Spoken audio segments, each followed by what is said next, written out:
So the idea behind the mercenaries in Dust is that, unlike a lot of other games, you're not just a soldier on the battlefield.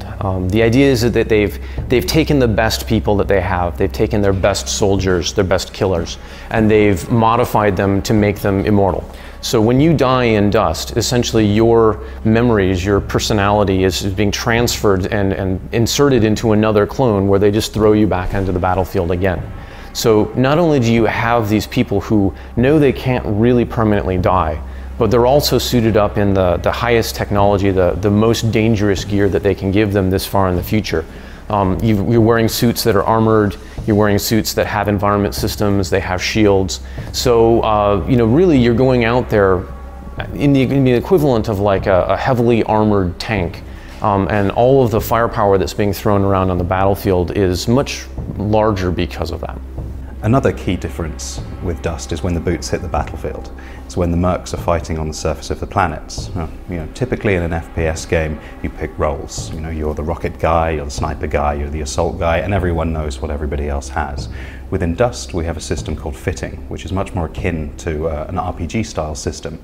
Now, this really allows the players to take ownership of their character and their roles. They can create different fits to suit different tactics on the battlefield, and also to respond to the changing behaviors of others. This adds a further layer of strategy when you're planning your battle and trying to take control of a planet. Weapons in Dust are kind of an interesting topic as well. Most of the time when people build first-person shooters, they're trying to build guns that look like real-world equivalents. However, the mercenaries in Dust are not actually like humans. They're biologically enhanced, they're built, they're clones, and they're wearing armor, and they've got shielding systems. So one of the things we really push for in Dust is the idea that they're more reckless with their lives, and they're more reckless with what they're willing to use as firepower than normal people are. So one of the good examples is the Galente race tends to focus on blasters. And blasters are essentially a plasma technology. You're accelerating stuff into a plasma state, wrapping it in a magnetic bottle, and then throwing at people to light them on fire.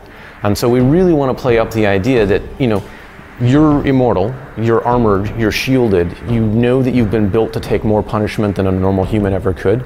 And so when you're firing a blaster, you don't care about the fact that it's throwing plasma everywhere, it's probably heating up the surrounding to incredible degrees, and that any normal human that wasn't armored and shielded, just picking up the gun and shooting it would light them on fire.